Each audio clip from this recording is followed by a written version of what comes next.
E se eu te dissesse que você está esperando uma ajuda que talvez nunca chegue? Pode soar desconfortável, mas também é libertador perceber isso. Durante muito tempo te ensinaram a depender da opinião dos outros, da aprovação deles, de alguém que te mostre o caminho certo. E enquanto isso, sua vida continua em pausa, como se algo precisasse acontecer do lado de fora para que você finalmente começasse a viver de verdade. Mas o estoicismo propõe uma virada radical. Parar de buscar fora aquilo que só pode ser construído dentro. Sem aplausos, sem desculpas, sem salvadores. Só você, suas decisões e a responsabilidade pelo que faz com elas. Não é um caminho fácil, mas continuar se sentindo perdido, esperando que alguém te resgate, também não é. Nos próximos minutos, você vai descobrir como direcionar sua vida sem depender de ninguém. E talvez depois disso, você já não consiga mais se enxergar da mesma forma. Antes de começar, vá até os comentários e escreva: "Hoje eu paro de esperar e começo a me construir." Essa será a sua primeira decisão. Vamos começar. Número 1. A libertação começa quando você para de esperar. Existe uma verdade que quase ninguém gosta de encarar de frente, mas ela tem o poder de mudar uma vida inteira. Ninguém virá te resgatar. Nem o universo vai descer até a sua rotina para organizar o que você vem adiando. Nem a sua família poderá viver por você as decisões que você tem medo de tomar. Nem aquela pessoa de quem você espera compreensão, apoio ou presença vai, magicamente, se tornar a chave da sua transformação. E quanto mais cedo você aceita isso, mais cedo algo finalmente se move dentro de você. Muita gente passa anos nessa espera silenciosa. Espera o chefe reconhecer seu valor sem que ela precise se posicionar. Espera que o parceiro finalmente entenda suas dores sem que ela precise mudar o que tolera. Espera o momento ideal, a oportunidade perfeita, a fase certa, a sorte repentina que resolverá tudo de uma vez. E enquanto espera, a vida escorre pelos dedos, discreta, implacável, sem fazer barulho. É uma cena triste, embora comum, como alguém que olha para o céu limpo esperando uma chuva que nunca foi prometida. Fomos ensinados, de muitas formas, a acreditar que basta ser uma boa pessoa, ter paciência e confiar que tudo vai se alinhar sozinho. Que o mérito será notado, que o esforço será recompensado no tempo certo, que existe um grande plano cuidando de tudo enquanto você apenas aguarda. Talvez isso até console o espírito em alguns momentos. Mas na vida concreta, nas contas que vencem, nas decisões que cobram maturidade, nos hábitos que moldam seu destino, ninguém faz o trabalho por você. É aí que a realidade se impõe com toda a sua sobriedade. Ou você chega, ou ninguém chega. Os estoicos entenderam isso com uma clareza brutal. Marco Aurélio, mesmo carregando sobre os ombros o peso de um império, lembrava a si mesmo, dia após dia, que a paz não estava em controlar o mundo, mas em governar a si próprio. Há coisas que dependem de você e coisas que não dependem. Sofrer pelas segundas enquanto abandona as primeiras é desperdiçar a própria existência. Mas o mais perigoso na dependência não é o sofrimento imediato, é o costume. Com o tempo, você se acostuma a viver transferindo sua força para fora. Acostuma-se a precisar de validação para agir, de incentivo para começar, de companhia para continuar. E essa dependência vira uma espécie de mochila invisível, cheia de pedras.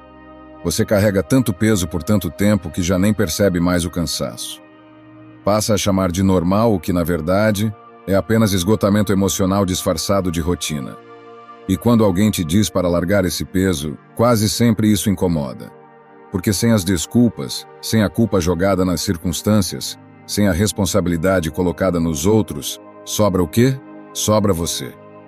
E essa é a parte mais desconfortável da liberdade. Quando você assume de verdade a responsabilidade pela própria vida, suas desculpas perdem o valor. E por mais estranho que pareça, as desculpas confortam. Elas funcionam como um travesseiro macio para a consciência. Você deita sobre elas e adia a mudança. Frases como "não tenho tempo", "ninguém me apoia", "não estou pronto", "agora não dá", até podem conter um fundo de verdade. Mas muitas vezes, também são os tijolos da prisão que você mesmo reforça todos os dias. Autossuficiência não é frieza, não é arrogância, não é agir como se não precisasse de ninguém. É algo mais profundo do que isso. É saber que, se o apoio faltar, você ainda permanece em pé. É saber que, se tudo ao redor mudar de repente, ainda existe dentro de você uma base firme o bastante para continuar. Essa certeza muda a postura, muda a voz, muda a forma como você enfrenta problemas e escolhe seu caminho. E tudo começa com um gesto pequeno, mas radical. Parar de esperar. Pare de esperar a motivação perfeita. Pare de esperar o cenário ideal. Pare de esperar permissão para se tornar quem você precisa ser. Escolha hoje uma única coisa que você vem adiando porque, no fundo, esperava que alguém facilitasse por você. Uma decisão concreta, um passo real, um movimento simples. E faça isso mesmo sem aplauso, mesmo sem garantias, mesmo sem sentir que está pronto. É assim que a força interior começa a nascer. Não em grandes discursos, mas em pequenos atos de responsabilidade silenciosa. O dia em que você para de olhar para fora esperando salvação é o dia em que começa, finalmente, a se encontrar por dentro. E quando isso acontece, uma nova vida deixa de ser promessa e começa a virar prática. Número 2. A mente também cria correntes invisíveis. Existe uma voz dentro de você que não usa som, mas influencia quase tudo. Ela aparece quando você está prestes a tentar algo novo e diz que não vai dar certo. Surge quando alguma coisa finalmente funciona e logo sussurra que foi sorte, que não vai durar, que você não merece confiar nisso. E quando você olha para a vida de outra pessoa, ela encontra um jeito de te convencer de que os outros nasceram com algo que falta em você. O mais estranho é que essa voz nem sempre parece cruel. Na verdade, quase nunca parece. Ela soa racional, prudente, experiente. Às vezes até parece sensata. E é justamente aí que mora o perigo. Porque você não percebe que está sendo limitado. Você acredita que está apenas sendo realista. As crenças que te prendem não chegam com aviso. Elas não dizem que vieram para te sabotar. Elas entram disfarçadas de maturidade, de cautela, de pé no chão. Frases como, isso não é para mim, eu não levo jeito, eu sempre estrago tudo, melhor nem tentar, parecem descrições objetivas da realidade. Mas muitas vezes, são apenas histórias repetidas tantas vezes que ganharam a aparência de verdade. Talvez você tenha começado a acreditar nisso depois de um fracasso específico. Talvez alguém importante tenha dito isso a você em um momento em que sua mente ainda era terreno aberto. Talvez você tenha crescido vendo esse tipo de pensamento dentro de casa, absorvendo medos que nem eram seus, e sem perceber foi transformando essas ideias em identidade. O problema não é ter crenças limitantes. Todo mundo tem. O problema é nunca interrogá-las. Os estoicos falavam sobre algo que se encaixa perfeitamente aqui. As impressões. São aqueles julgamentos automáticos que surgem antes mesmo de você refletir. Uma situação acontece e, em um instante, sua mente já interpretou, concluiu, sentenciou.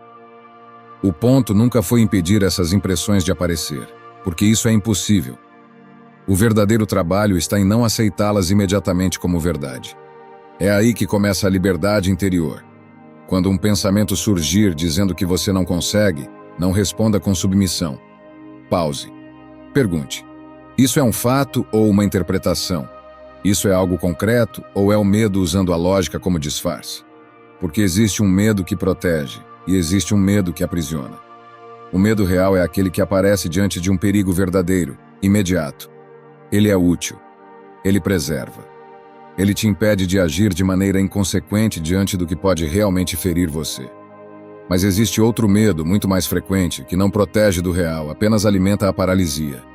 É o medo do ridículo, o medo da crítica, o medo de falhar diante dos outros, o medo da opinião que talvez alguém tenha caso você tente. Esse medo imaginário não salva ninguém, só mantém vidas inteiras em suspenso. Pense em alguém que escreve há anos, mas nunca mostra o que produziu porque acredita que ainda não está bom o suficiente. O perigo real não está ali. Mostrar o texto não vai destruir sua vida, nem apagar tudo o que foi construído. O que existe é a possibilidade da crítica. A possibilidade de alguém não gostar. A possibilidade de uma opinião machucar. E de repente, um julgamento que talvez nem aconteça, passa a ter mais força do que anos de talento, esforço e criação. Visto de fora, isso parece absurdo. Mas visto de dentro, parece familiar. Porque quase todo mundo guarda uma área da vida onde continua obedecendo a um medo que nunca foi provado. Um sonho adiado, uma decisão empurrada, uma versão de si mesmo mantida no escuro apenas para evitar o desconforto de se expor. É assim que a mente constrói suas correntes. Não com ferro, mas com narrativas. Reprogramar esse diálogo interno não acontece em um único dia. Não é uma mudança instantânea nem um passe de mágica emocional. Mas existe um começo possível, simples e poderoso. Toda vez que essa voz disser algo sobre você ou sobre a sua capacidade, exija evidências. Não evidências emocionais, não lembranças distorcidas pela insegurança. Evidências reais. Você realmente tem provas de que sempre fracassa? Tem fatos que sustentem a ideia de que não é capaz? Existe alguma confirmação concreta de que nunca dará certo para você? Se não houver, então trate esse pensamento como ele realmente é. Uma hipótese, não uma sentença. Essa diferença muda tudo. Uma mente forte não é aquela que nunca sente medo, nunca vacila, nunca duvida. Isso seria fantasia. Uma mente forte é aquela que aprendeu que dúvida não é ordem, que medo não é comando, que pensar algo não obriga você a transformar aquilo em verdade. É essa maturidade silenciosa que separa quem avança de quem continua preso no mesmo ponto, ano após ano, chamando de destino aquilo que muitas vezes é apenas repetição mental. Construir uma mentalidade firme é construir uma relação mais honesta consigo mesmo. É parar de acreditar em tudo o que passa pela sua cabeça só porque passou. É perceber que a voz mais insistente dentro de você nem sempre é a mais sábia. Às vezes, ela é apenas a mais antiga, a mais acostumada, a mais repetida. E essa talvez seja uma das verdades mais libertadoras de todas. Você não precisa obedecer a cada pensamento que surge. Porque a prisão mais difícil de quebrar não é feita de paredes. Ela é feita das histórias que você contou a si mesmo até esquecer que eram apenas histórias. Número 3. A constância silenciosa vale mais do que o entusiasmo. A motivação seduz, mas não sustenta. Ela aparece como uma manhã clara depois de dias nublados. Quando está presente, tudo parece possível. Você sente energia, clareza, impulso, faz planos, promete mudanças, acredita que agora vai. Mas a motivação, por mais bonita que pareça, é instável demais para servir como base de uma vida sólida. Ela vai embora com a mesma facilidade com que chega. E quem constrói a própria vida apenas nos dias em que se sente inspirado acaba se tornando refém do próprio humor. É por isso que a disciplina tem um valor tão alto, porque ela continua quando o entusiasmo desaparece. Disciplina é o que você faz quando ninguém te aplaude, quando o corpo pede descanso antes da hora, quando os resultados ainda não apareceram, quando a dúvida sussurra que talvez não esteja funcionando. É o ato de continuar mesmo sem recompensa imediata, mesmo sem ânimo, mesmo sem aquela sensação agradável de certeza. Muita gente imagina que pessoas disciplinadas nasceram com uma força interior quase sobre-humana, como se acordassem todos os dias com energia inabalável, foco absoluto e vontade de ferro. Mas isso é fantasia. A verdade é bem menos glamourosa e muito mais útil. Pessoas disciplinadas não dependem tanto da força de vontade porque transformaram certas ações em compromisso. Elas não esperam sentir vontade para agir. Elas agem e por isso precisam cada vez menos negociar consigo mesmas. O estoicismo compreendia isso com uma lucidez admirável. Epicteto não falava de virtude como uma ideia bonita para admirar de longe, mas como prática diária. Repetição, treino, persistência. Não os grandes planos feitos em momentos de empolgação, mas os pequenos atos sustentados nos dias comuns, nos dias difíceis, nos dias em que desistir pareceria justificável. Imagine que cada ação repetida é como uma moeda depositada em um cofre com seu nome. No primeiro dia parece pouco. No quinto, ainda parece pouco. No 10º, talvez você até pense que não está mudando nada. Mas continue. No 100º dia, algo já começou a se formar. No dia 300, aquilo que parecia pequeno se tornou estrutura. A mudança raramente impressiona no instante. O que impressiona é o acúmulo silencioso. A força da disciplina não está em um gesto grandioso. Está em repetir o gesto certo até que ele deixe de ser exceção e passe a ser parte de quem você é. E isso não exige talento extraordinário. exige permanência. Como se constrói isso na prática? Com 3 pilares simples, mas poderosos: clareza, consistência e compaixão. Clareza para decidir exatamente o que você precisa fazer. Não uma ideia vaga, mas algo concreto. Não vou melhorar minha vida, e sim, vou escrever por 30 minutos. Vou treinar nesse horário. Vou estudar esse conteúdo. A disciplina enfraquece quando tudo é impreciso. Consistência para repetir esse compromisso mesmo quando o corpo e a mente sugerem outra rota. É aí que a identidade começa a mudar. Não quando tudo está favorável, mas quando você escolhe continuar apesar da resistência interna. E compaixão porque você vai falhar em alguns dias. Vai atrasar, vai quebrar o ritmo, vai perder o compasso. E quando isso acontecer, o caminho não é se punir, é retornar, sem drama, sem transformar um tropeço em desistência. A disciplina madura não é rígida como uma pedra, ela é firme como uma árvore. Suporta o vento sem arrancar a própria raiz. Num mundo em que quase todos começam e poucos terminam, a constância se torna uma vantagem rara.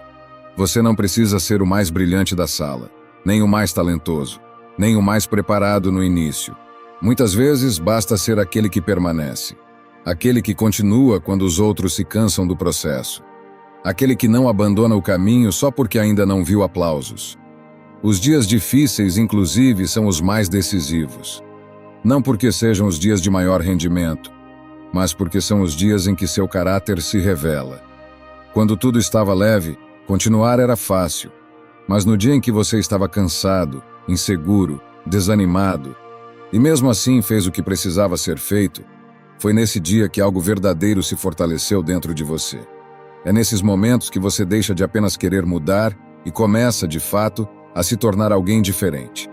Por isso, não entregue sua vida à espera de inspiração. Organize suas ações. Dê a elas um lugar fixo no seu dia. Trate seus compromissos consigo mesmo com a mesma seriedade que trataria algo que não ousaria cancelar. Pare de esperar pelo momento ideal, porque ele não existe. Existe apenas este momento imperfeito, real, incompleto. E ele já é suficiente para começar. Quem depende da motivação vive esperando sentir. Quem cultiva a disciplina aprende a construir, mesmo quando não sente nada além de cansaço. E no fim, é essa força discreta que sustenta tudo o que realmente dura. Número 4. Nem todo plano precisa nascer diante dos olhos dos outros. Existe um erro silencioso que muita gente comete assim que começa algo importante: contar antes da hora. Quando um projeto ainda é frágil, quando uma ideia acabou de nascer, quando um sonho ainda está respirando os primeiros instantes dentro de você, a vontade de compartilhar parece natural. E é. Há entusiasmo, há esperança, há aquela energia bonita dos recomeços. Você sente vontade de dizer em voz alta o que pretende construir, como se falar disso tornasse tudo mais real. Mas muitas vezes é justamente aí que a força começa a se dispersar. O problema não está exatamente em dividir seus planos. O problema está no que acontece depois. Quando você anuncia o que ainda nem construiu, uma parte do seu cérebro reage como se algo já tivesse sido conquistado. É como se você recebesse uma pequena recompensa antecipada. Um gosto prematuro da satisfação que deveria vir somente após o esforço. E sem perceber, a urgência de agir diminui. Você já recebeu atenção, reação, talvez até admiração. E isso pode enfraquecer o impulso silencioso que sustenta a realização verdadeira. Mas existe um segundo risco, ainda mais delicado: a entrada precoce das opiniões alheias. Elas sempre chegam, mesmo quando ninguém pediu. Às vezes, vêm em forma de conselho, às vezes, em forma de ironia educada, às vezes, disfarçadas de preocupação. Aquela pessoa que pergunta com um sorriso aparentemente gentil se isso não é ambicioso demais para alguém como você. Aquela outra que lista, com falsa sensatez, todas as razões pelas quais provavelmente não vai funcionar. Nem sempre fazem isso por maldade. Mas isso não torna o efeito menos perigoso. Porque uma ideia em construção ainda é sensível. Antes de ganhar estrutura, qualquer vento externo pode parecer tempestade. Os estoicos compreendiam bem a necessidade de proteger o espaço interior. Marco Aurélio falava de um lugar dentro de si que precisava permanecer preservado. Um tipo de fortaleza interna onde o mundo não entrava sem permissão. E essa fortaleza não se refere apenas às emoções. Ela também abriga os seus planos antes de amadurecerem. A sua energia enquanto ainda está se formando, o seu foco quando ainda não criou raízes profundas. Guardar silêncio nesse contexto não é frieza, não é paranoia, não é viver desconfiando de todos. É apenas maturidade. É saber que nem toda semente suporta ser exposta cedo demais. Uma semente recém-plantada não precisa de plateia. Precisa de terra, profundidade e tempo. Se você a desenterra o tempo todo só para mostrar que ela existe, compromete o próprio crescimento. Com os seus projetos acontece o mesmo. Há planos que florescem melhor no escuro inicial, longe da pressa de provar, longe do barulho de convencer, longe da necessidade de receber validação antes de existir resultado. E isso é especialmente difícil no mundo em que vivemos. Vivemos cercados por uma cultura que celebra visibilidade constante, que trata anúncio como realização, que confunde movimento com progresso e exposição com valor. Tudo parece precisar ser mostrado, postado, comentado, compartilhado. Mas há uma força rara em quem aprende a construir sem fazer alarde. Trabalhar em silêncio é quase uma forma elegante de resistência, porque quando você avança sem audiência, o trabalho muda de qualidade. Ele deixa de ser uma performance e volta a ser um compromisso íntimo. Você já não faz para impressionar, já não faz para provar, já não faz para receber aplauso antes da hora. Faz porque aquilo importa, faz porque aquilo é seu. E esse tipo de construção tem uma solidez que nenhuma aprovação externa consegue imitar. O progresso silencioso tem algo de profundamente digno.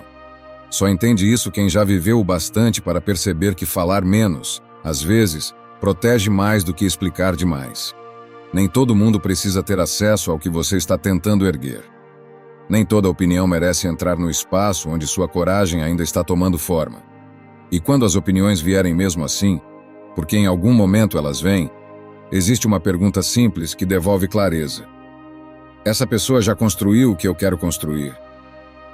Ela tem experiência real nisso. Ela sabe por vivência o peso do caminho que está comentando. Se a resposta for não, então a opinião dela não precisa se tornar direção para a sua vida. Você pode escutar sem absorver. Pode ouvir sem entregar o comando. Pode receber palavras sem permitir que elas decidam seu destino. Fale menos sobre o que pretende fazer. Faça mais. Deixe que o resultado fale com uma voz que nenhuma explicação alcança. O barulho anuncia. O silêncio edifica. E muitas vezes, aquilo que você mais precisa proteger não é o projeto em si, mas a parte de você que ainda está aprendendo a acreditar nele. Número 5. Quem se compreende por dentro caminha com mais firmeza por fora. Muita gente passa a vida obedecendo a caminhos que nunca escolheu de verdade. Ninguém aparece todas as manhãs para dizer exatamente o que você deve fazer, mas isso não significa que você esteja livre. Existem expectativas espalhadas por toda parte. Modelos de sucesso sendo exibidos o tempo inteiro.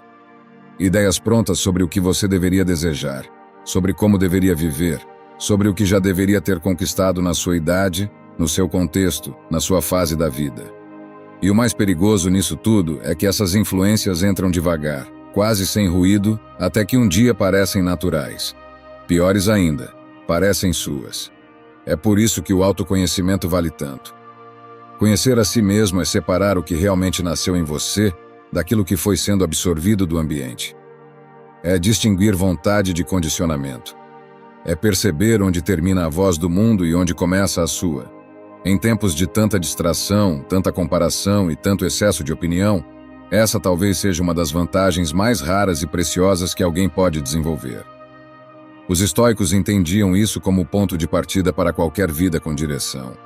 Não como um exercício bonito de introspecção vazia, mas como uma necessidade concreta. Porque se você não sabe quem é, não sabe o que escolher. Se não sabe o que realmente importa para você, qualquer caminho parece servir. E quando qualquer caminho serve, você pode gastar anos inteiros andando em círculo, com disciplina, esforço e até coragem, mas indo na direção errada. Esse é o tipo de desperdício que não faz barulho, mas corrói uma vida inteira. Conhecer a si mesmo não é apenas listar qualidades que soam bem diante dos outros. Não se trata da versão que impressiona numa conversa ou da imagem que parece forte por fora. Trata-se de reconhecer suas forças reais, aquelas que aparecem quando você está inteiro, quando não está tentando provar nada, quando age com naturalidade e verdade. E também exige olhar para as fraquezas com maturidade. Não para se punir por elas, mas para parar de fingir que não existem. Há uma diferença enorme entre se condenar e se compreender. Quem se condena olha para as próprias falhas como sentença. Quem se compreende olha para elas como dados da realidade. E isso muda tudo. Porque quando você reconhece quem é com honestidade, começa a tomar decisões menos ilusórias. Passa a escolher melhor onde insistir, onde recuar, onde amadurecer, onde precisa de mais cuidado. Essa clareza não elimina a dificuldade da vida, mas muda profundamente a qualidade do esforço. Quando suas decisões começam a se alinhar com os seus valores verdadeiros, algo dentro de você se organiza. O esforço continua existindo. Os desafios continuam. Os dias difíceis não desaparecem, mas há uma diferença essencial. Você já não está mais vivendo para corresponder a expectativas que nem são suas. Já não está tentando se encaixar num molde que nunca respeitou sua natureza. Você começa a agir com coerência. E a coerência tem uma força silenciosa que a motivação não consegue sustentar por muito tempo. Ela não depende de aplauso. Não depende de comparação. Não depende de parecer certo para os outros. Depende apenas de uma verdade íntima. Isso faz sentido para mim. Mas chegar a esse ponto exige silêncio. E esse talvez seja um dos maiores desafios do nosso tempo, porque o mundo não para de falar. Há sempre alguém opinando, sugerindo, corrigindo, projetando, comparando, oferecendo fórmulas sobre como viver melhor. Em meio a tanto ruído, escutar a si mesmo virou quase um ato de resistência. Por isso, criar pequenos espaços de silêncio real é mais transformador do que parece. 10 minutos por dia sem tela, sem distração, sem música, sem necessidade de responder ninguém, já podem começar a revelar muita coisa. Sentar-se por alguns minutos e se perguntar com sinceridade o que está sentindo, o que está buscando, o que está tolerando, o que de fato importa para você, pode parecer simples demais. Mas quase ninguém faz isso de verdade. E quem não faz, corre o risco de construir uma vida inteira baseada em desejos emprestados. Tornar-se o próprio guia não significa rejeitar conselhos nem viver como se não precisasse aprender com ninguém. Significa outra coisa. A palavra final sobre sua vida precisa voltar para suas mãos. Você pode ouvir, pode considerar, pode aprender, mas não pode entregar o leme. Conselhos alheios devem servir como informação, não como comando. E isso só se torna possível quando você se conhece o bastante para perceber o que combina com sua essência e o que apenas soa razoável, mas não pertence ao seu caminho. O autoconhecimento não é um ponto de chegada. Não existe um dia em que você finalmente se entende por completo e nunca mais precisa revisitar a própria alma. Conhecer-se é uma prática contínua, uma conversa honesta que amadurece com o tempo. Quanto mais você sustenta essa escuta interior, mais clareza desenvolve.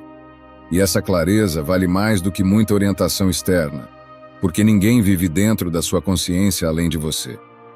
No fundo, ninguém sabe melhor do que você o que fere, o que fortalece, o que esvazia e o que dá sentido à sua existência. Só que, para ouvir isso, é preciso coragem, porque quem não se conhece acaba vivendo a vida que o mundo empurrou e não a vida que o próprio coração reconheceria como verdadeira. E há poucas tristezas mais silenciosas do que perceber tarde demais que você se tornou especialista em seguir direções, sem nunca ter descoberto se eram realmente suas. Número 6. A verdadeira firmeza nasce quando você decide sem pedir permissão. Existe um tipo de prisão que quase ninguém nomeia, mas muita gente vive dentro dela todos os dias. A incapacidade de decidir sem a aprovação de alguém. Às vezes, isso aparece nas grandes escolhas. Mudar de trabalho, encerrar um relacionamento, começar um projeto, escolher um novo caminho. Mas muitas vezes, essa dependência também mora nas pequenas coisas, nos gestos discretos, nas vontades que você só considera legítimas depois que alguém confirma que sim, faz sentido, que sim, você pode, que sim, não está exagerando. Consultar outras pessoas não é o problema.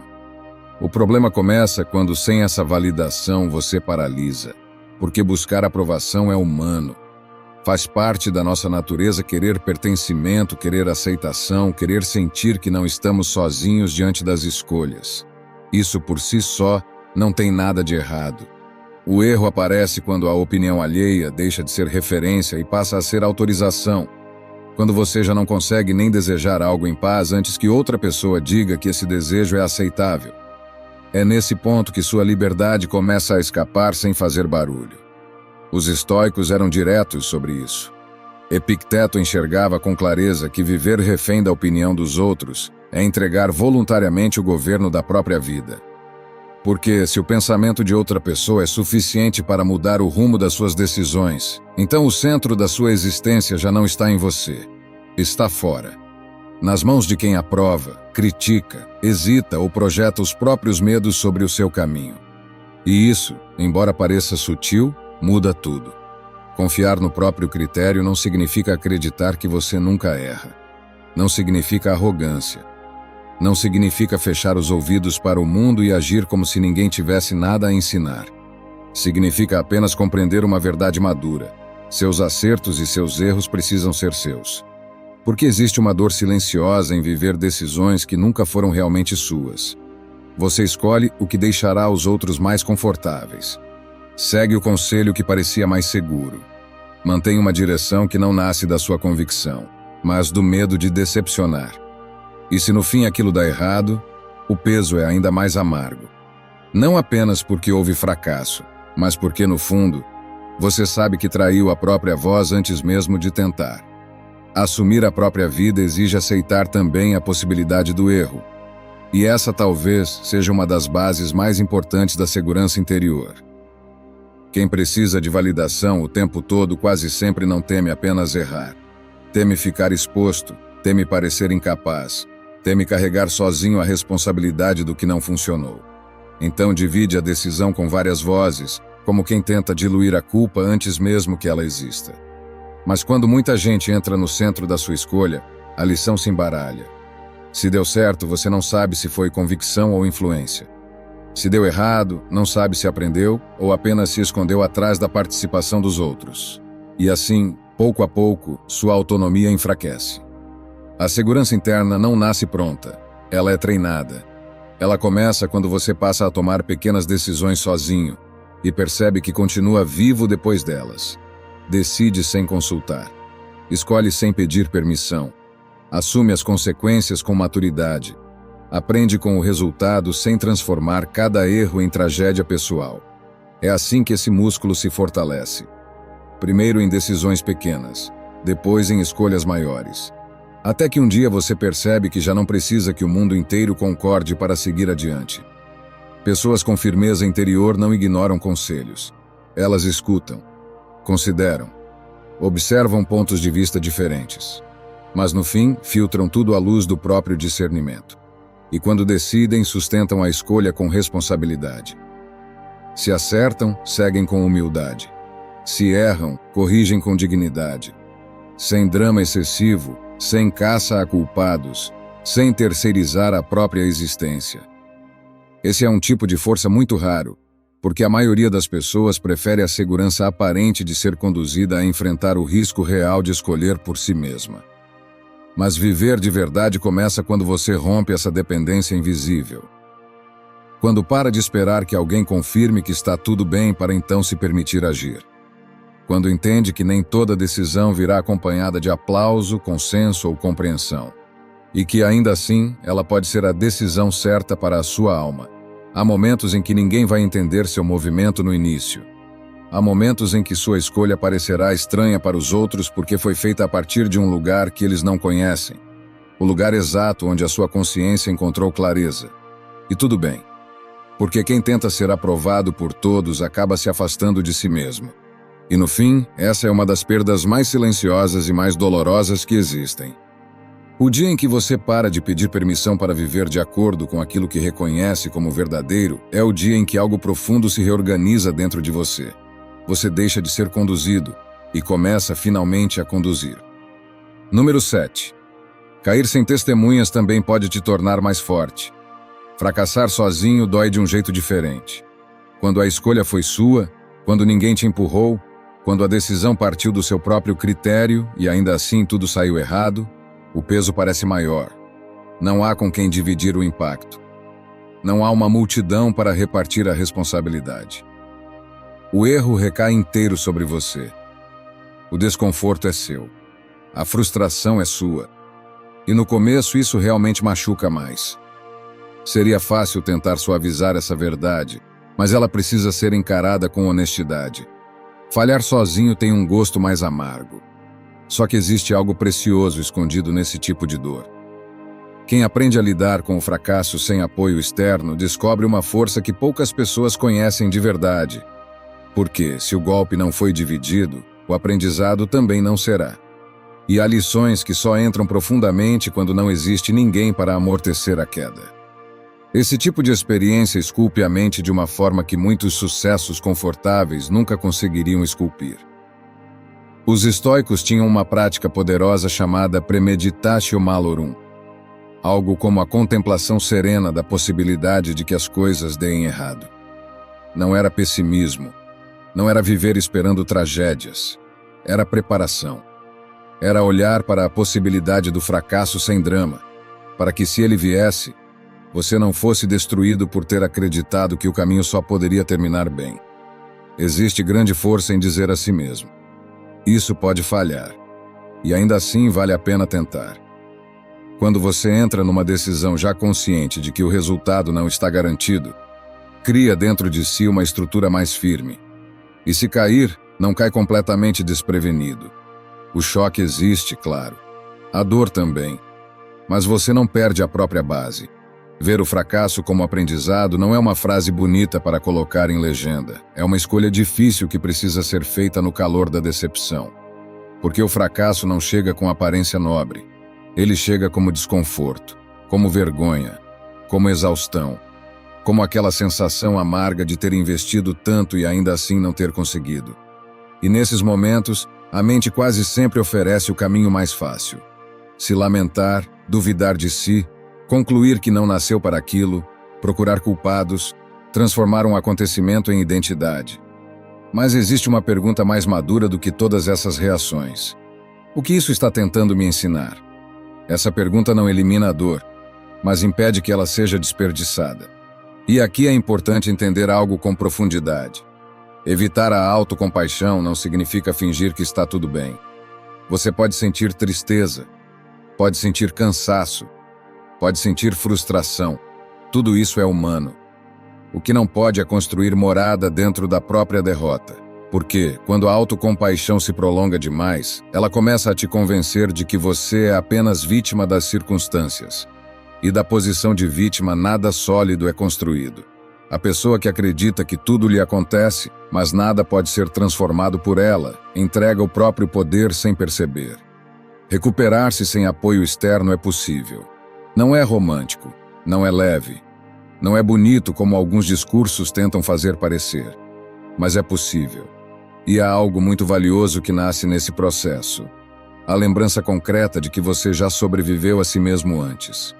Você já caiu antes. Já pensou que não suportaria. Já acreditou que aquele era o fim de alguma parte sua. E ainda assim, continuou. Essa memória íntima tem um valor imenso, porque quando ela se instala dentro de você, nasce uma confiança que não depende de elogio, de incentivo ou de presença constante. Nasce a certeza silenciosa de que, mesmo quando ninguém estiver por perto, você ainda saberá como se recolher, se reorganizar e seguir. Essa é uma das formas mais puras de confiança interior. A resiliência não é um dom místico que algumas pessoas recebem e outras não. Ela é construída, é treinada. Surge quando você cai. Olha para o que aconteceu com sinceridade, sente o impacto sem fugir dele e, ainda assim, decide continuar. Não com euforia forçada, não com frases vazias de superação, mas com a serenidade firme de quem entendeu que ser atingido não significa ser destruído. Os fracassos enfrentados em silêncio também revelam algo que o sucesso muitas vezes esconde. Eles mostram a diferença entre a imagem que você tinha de si mesmo e a pessoa que você realmente é quando a vida aperta. Mostram se sua força era pose ou estrutura, se sua coragem dependia de aplauso ou se conseguia respirar sozinha no escuro. É no desconforto que o caráter perde o enfeite e revela o que sustenta. Por isso, as cicatrizes não são apenas marcas da queda. São provas de que houve retorno, de que algo em você resistiu, de que a história não terminou no chão. Fracassar sozinho pode parecer, à primeira vista, uma experiência cruel. Mas para quem atravessa esse processo com honestidade, ele também pode se tornar uma iniciação silenciosa. Uma passagem dura, mas transformadora, para um nível de força que não se compra, não se imita e não se recebe de presente. Porque no fim, quem aprende a se levantar sem ser carregado, descobre dentro de si um tipo de firmeza que o mundo externo nunca conseguiria entregar. Número 8. Proteja sua atenção antes que o mundo a desperdice por você. Vivemos cercados por interrupções que já deixaram de parecer interrupções. Notificações surgem sem descanso. Redes sociais disputam cada minuto do seu foco. Conversas desnecessárias atravessam o seu dia. Conteúdos te puxam para longe de si mesmo com uma facilidade absurda. E tudo isso se tornou tão comum que quase ninguém mais percebe o estrago. Parece apenas o cenário natural da vida moderna. Parece normal viver com a mente fragmentada, com o olhar inquieto, com a atenção sempre sendo puxada para fora. Mas esse cenário cobra um preço alto. E o preço não é apenas tempo perdido. É energia mental. É profundidade. É presença. É a sua capacidade de pensar com clareza sobre aquilo que realmente importa. Os estoicos tratavam o tempo como um dos bens mais valiosos da existência. Mais precioso do que posses, mais importante do que prestígio, mais raro do que qualquer vantagem externa. Sêneca já observava que as pessoas protegem seus bens com firmeza, mas entregam o próprio tempo com uma facilidade quase absurda. E ele escreveu isso em um mundo sem celular, sem algoritmos, sem plataformas desenhadas para capturar sua atenção a cada instante. Imagine o que diria se visse o modo como vivemos hoje. O primeiro passo é reconhecer com honestidade o que está roubando sua atenção. E isso exige mais sinceridade do que parece, porque nem toda distração chega de forma escancarada. Algumas são óbvias: o telefone que vibra o tempo inteiro, os vídeos que continuam sozinhos, os aplicativos que te puxam por reflexo. Mas outras são mais silenciosas. Conversas vazias que drenam sua mente. Hábitos de consumo automático. Pensamentos repetitivos que não levam a ação nenhuma. Preocupações que ocupam espaço sem construir solução. Nem tudo que te cansa vem de fora. Às vezes, a dispersão também nasce dentro de você. Por isso, eliminar distrações não é apenas desligar notificações. É redesenhar a forma como você vive. É organizar o seu ambiente para que o importante fique perto e o inútil exija esforço. É fazer com que a concentração seja o caminho mais fácil e não a distração. Quando o que te afasta do seu foco exige mais passos do que aquilo que te aproxima do que importa, você já criou uma vantagem poderosa. Isso não depende de luxo, tecnologia ou rotina perfeita. Depende de intenção. A maioria das pessoas vive reagindo ao urgente sem perceber que está abandonando o essencial. E essa é uma das confusões mais caras da vida. O urgente faz barulho. O urgente chama, insiste, pressiona, exige resposta rápida. Já o importante costuma ser silencioso. É o projeto que não traz resultado imediato. É o hábito que só mostra seu valor com o tempo. É a conversa que você vem adiando. É a construção lenta de uma vida mais íntegra. O urgente grita no presente. O importante molda o seu destino. Quem não aprende a distinguir uma coisa da outra acaba sempre ocupado, mas raramente em paz. Ter clareza sobre seus objetivos é o que protege você da dispersão. Quando você sabe para onde está indo, fica mais difícil que qualquer estímulo aleatório tome conta do volante. A clareza funciona como um filtro. Diante de cada nova demanda, de cada convite, de cada conteúdo, de cada impulso, você começa a poder perguntar com mais firmeza: isso me aproxima ou me afasta da vida que estou tentando construir? Essa pergunta, simples como parece, pode devolver sua liberdade. Porque sua atenção é uma forma de poder. E num mundo inteiro tentando capturá-la, recuperá-la se torna um ato quase revolucionário. Não é algo barulhento. Não impressiona quem vive de aparência. Não rende aplausos imediatos, mas transforma. A pessoa que protege a própria atenção começa a recuperar a própria presença. Pensa melhor. Escolhe melhor. Vive com menos ruído. Produz com mais verdade. E pouco a pouco, deixa de ser empurrada pelo fluxo para voltar a caminhar com direção. Quem permite que tudo tenha acesso à sua mente acaba sem força para aquilo que realmente importa. Por isso, proteger sua atenção não é exagero, é maturidade, é respeito por si mesmo. É entender que uma vida profunda não pode ser construída com uma mente permanentemente dispersa. No fim das contas, toda distração que domina o seu dia está, em silêncio, ajudando a decidir o tipo de vida que você terá. E se você não escolher com cuidado onde coloca sua atenção, o mundo escolherá por você. Número 9. Sua vida muda quando você para de seguir o roteiro dos outros. Há pessoas que chegam aos 30, aos 40, às vezes até mais tarde, e de repente sentem um desconforto difícil de explicar. Por fora, tudo parece estar em ordem. A vida segue um desenho aceitável. Há compromissos cumpridos, escolhas aparentemente corretas, caminhos que fazem sentido aos olhos de quem observa de fora. Mas, por dentro, algo não encaixa. Como se a própria vida tivesse sido construída com cuidado, só que para outra pessoa. Essa sensação é mais comum do que parece. Ela nasce quando alguém passa anos tomando pequenas decisões para se encaixar, para não decepcionar, para corresponder ao que esperavam dela. Não houve necessariamente imposição explícita, ninguém precisou ordenar. Bastou o acúmulo silencioso de gestos feitos para agradar, para manter a paz, para seguir o roteiro considerado certo. E quando se percebe, já existe uma vida inteira sendo sustentada por escolhas que nunca foram totalmente próprias. Reconhecer isso exige coragem, porque admitir que você está vivendo sob expectativas alheias também significa admitir que parte do que construiu talvez não tenha nascido da sua verdade mais profunda. E isso dói. Dói porque mexe com identidade, com tempo, com o medo de ter se afastado demais de si mesmo. Mas perceber isso não é o fim. É o começo de uma reconciliação. Parar de viver segundo o roteiro dos outros não significa entrar em guerra com sua família, rejeitar tudo o que veio antes ou destruir impulsivamente o que já foi construído. Não é revolta vazia. É lucidez. É o gesto sereno de finalmente se perguntar com honestidade: isso que estou fazendo nasceu mesmo de mim? Ou nasceu da necessidade de manter outras pessoas tranquilas com quem eu sou? Essa pergunta muda destinos. Os estoicos tinham muito a dizer sobre isso. Marco Aurélio, mesmo vivendo cercado por deveres, expectativas e pressões imensas, refletia constantemente sobre a diferença entre aquilo que o mundo exigia dele e aquilo que sua própria natureza pedia. Viver bem para ele não era apenas cumprir funções externas. Era viver em acordo com o que se é em essência. Não com a identidade que os outros projetam sobre você, mas com a verdade interior que só você pode reconhecer. E para começar a construir algo realmente seu, existe um elemento indispensável: permissão. Permissão para querer o que você quer, mesmo que isso não combine com o plano que imaginaram para você. Permissão para seguir num ritmo diferente.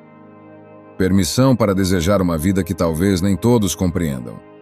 Permissão para não justificar o tempo inteiro a forma como a sua alma pede para viver. Essa é uma das liberdades mais difíceis de conquistar, porque fomos treinados desde cedo a buscar coerência com o mundo externo, e não necessariamente com a voz mais íntima que nos habita. Mas sem essa permissão, você pode até avançar, pode até conquistar, pode até ser admirado, e ainda assim sentir que está se afastando de si a cada passo. Construir o próprio caminho também exige risco. Não um risco impulsivo, cego, inconsequente, mas um risco consciente. Um risco pensado, ponderado, aceito com maturidade. Porque nenhuma vida verdadeiramente autêntica vem com garantias totais. Em algum momento será preciso escolher sem saber tudo. Será preciso seguir sem unanimidade. Será preciso sustentar uma direção mesmo sem a segurança completa de que todos ao redor irão entender. E isso faz parte. Tomar riscos calculados é diferente de agir no impulso, mas também é diferente de passar a vida inteira imóvel só porque o resultado não está assegurado. Quem espera certeza absoluta antes de viver acaba apenas adiando a própria existência. Ser protagonista da própria história não é uma frase bonita. É uma postura concreta diante da vida. É deixar de reagir passivamente ao que os outros esperam e começar a participar ativamente da construção do seu destino. As circunstâncias externas continuam existindo. Haverá limites, responsabilidades, pressões e imprevistos. Mas, mesmo dentro disso, continua existindo uma pergunta central. O que eu vou fazer com aquilo que está nas minhas mãos? É essa resposta que define se você está vivendo ou apenas correspondendo. Quando você começa a construir seu próprio caminho de forma consciente, algo profundo muda. Não é apenas a satisfação de cumprir metas. Não é apenas o prazer de realizar algo concreto. É uma sensação mais silenciosa e mais valiosa. A de que sua vida começou, enfim, a ter a sua assinatura. De que o tempo que você investe tem sentido para você. De que, ao olhar para trás, você reconhece as pegadas como suas. Esse tipo de alinhamento não acontece de uma vez. Ele nasce em pequenas escolhas honestas. Uma decisão mais verdadeira hoje. Um limite mais claro amanhã. Um não dito no lugar certo. Um sim oferecido ao que realmente importa. E então, aos poucos, o desenho muda. O padrão muda. A vida começa a carregar menos obrigação emprestada e mais verdade vivida. Ninguém chega a um destino autêntico seguindo apenas o mapa de outra pessoa. Em algum momento é preciso dobrar a página que te deram e começar a escutar a direção que nasce dentro. Porque há uma diferença imensa entre viver uma vida admirável aos olhos do mundo e viver uma vida que a sua consciência reconhece como sua. Número 10. A maior liberdade é não viver à mercê do que está fora de você. Chegamos ao fim, mas não ao fim como quem recebe um troféu e encerra a jornada. O que existe aqui não é uma linha de chegada definitiva, nem uma conquista que, uma vez alcançada, resolve tudo para sempre. O que existe é uma forma de estar no mundo. Uma forma de caminhar, de decidir, de cair e continuar. De se relacionar consigo mesmo de um jeito tão sólido que, quando isso se instala de verdade, quase tudo ao redor começa a mudar junto. Depender apenas de si mesmo não significa se isolar, rejeitar vínculos ou fingir que não precisa de ninguém. Não é endurecer o coração, não é transformar independência em orgulho. É algo muito mais sereno e mais valioso do que isso. É saber que a sua capacidade de seguir em frente, de pensar com clareza, de se manter de pé quando a vida aperta, não depende completamente das condições externas estarem favoráveis. Essa é a independência real, não a solidão orgulhosa, não a frieza disfarçada de força, mas a autonomia de quem construiu dentro de si um chão que o mundo não consegue arrancar com facilidade. Os benefícios de viver assim não são barulhentos, não parecem grandiosos aos olhos de quem só enxerga sucesso como aparência. Eles são silenciosos, mas profundos. É acordar numa segunda-feira sem precisar que alguém te lembre do seu valor. É tomar uma decisão difícil sem passar semanas implorando concordância de todo mundo à sua volta. É perceber que, se o cenário muda, se pessoas vão embora, se os planos falham, se o contexto vira do avesso, ainda assim existe em você recurso suficiente para se reorganizar e continuar. Os estoicos chamavam isso de autarquia. Não no sentido de rejeitar o mundo, mas no sentido de não ser escravo dele. Sêneca dizia que o sábio não precisa de nada, embora saiba usar bem tudo o que tem. Isso não quer dizer que nada importa. Quer dizer apenas que o que está fora não pode arrancar por completo a paz de quem aprendeu a se sustentar por dentro. E no fundo, é isso que você esteve construindo ao longo de todo esse caminho. Quando aprendeu a parar de esperar que alguém viesse te salvar. Quando começou a questionar as correntes mentais que te limitavam. Quando entendeu que a disciplina vale mais do que o entusiasmo passageiro. Quando protegeu seus planos no silêncio. Quando passou a se conhecer com mais honestidade. Quando decidiu sem pedir permissão. Quando caiu e aprendeu a se levantar sem ser carregado. Quando protegeu sua atenção do ruído que não te leva a lugar nenhum. Quando começou, enfim, a traçar um caminho que tivesse a sua assinatura. Tudo isso foi te aproximando dessa liberdade. E há algo bonito que acontece com quem realmente alcança esse tipo de firmeza interior. Sem perceber, essa pessoa se torna referência. Não porque fique dando lições, não porque tente parecer forte, mas porque existe uma coerência visível em sua maneira de viver. Há algo na calma com que enfrenta problemas, na sobriedade com que faz escolhas, na integridade entre aquilo que pensa, diz e faz, que inspira sem precisar anunciar. Esse talvez seja um dos sinais mais verdadeiros de uma vida alinhada. Ela não precisa se explicar o tempo todo. A integridade, no seu sentido mais simples, é isso. Quando seus pensamentos, suas palavras e suas atitudes caminham na mesma direção. Não com perfeição absoluta, porque isso não existe, mas com consistência suficiente para que você não precise viver fragmentado.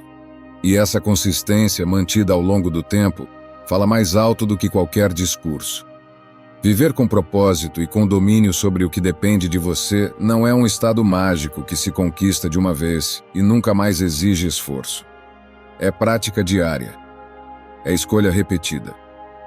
É acordar e lembrar, mais uma vez, que você pode ser o protagonista da sua história em vez de apenas assistir a ela passar. É corrigir o rumo quando perceber que se desviou. É rever decisões sem drama. É continuar sem transformar cada dificuldade em colapso. No final, a liberdade de depender só de si mesmo não é a liberdade de não precisar de nada nem de ninguém. É algo mais real, mais humano, mais sustentável. É a liberdade de não viver refém do que você não controla. É a liberdade de saber que, aconteça o que acontecer do lado de fora, existe dentro de você uma base que permanece. Talvez abalada às vezes, talvez cansada, talvez exigindo reconstrução, mas ainda assim presente. E essa liberdade ninguém entrega. Você a constrói, em cada decisão tomada com verdade. Em cada vez que se levanta depois de cair. Em cada momento em que escolhe continuar, mesmo quando a saída mais fácil seria desistir. Lá no começo, a ideia de que ninguém viria te salvar parecia dura. Agora, no fim, ela tem outro sabor. Já não soa como abandono, soa como despertar. Porque não é mais sobre aquilo que falta. É sobre aquilo que sempre existiu dentro de você e que por muito tempo ficou esperando ser reconhecido. A verdadeira independência não está em nunca precisar de apoio. Está em saber que, mesmo sem ele, você continua capaz de seguir. E quando essa certeza finalmente nasce dentro de alguém, o mundo pode até continuar imprevisível, mas já não encontra uma alma tão fácil de derrubar. Espero sinceramente que esta mensagem tenha sido útil. Quero parabenizá-lo sinceramente por ter chegado até aqui e ter concluído o vídeo. Isso significa que você deseja melhorar como pessoa. Se gostou do vídeo, deixe seu comentário. Se não sabe o que comentar, comente gratidão. Assim saberei que assistiu até o final. Se ainda não está inscrito no canal, o que está esperando? Inscreva-se agora e junte-se a nós. O estoicismo está cheio de ensinamentos como este, que são aplicáveis à nossa vida cotidiana. Portanto, encorajo você a continuar aprendendo sobre essa filosofia. Deixo aqui 2 vídeos repletos de sabedoria estoica para que você continue aprendendo. Até a próxima!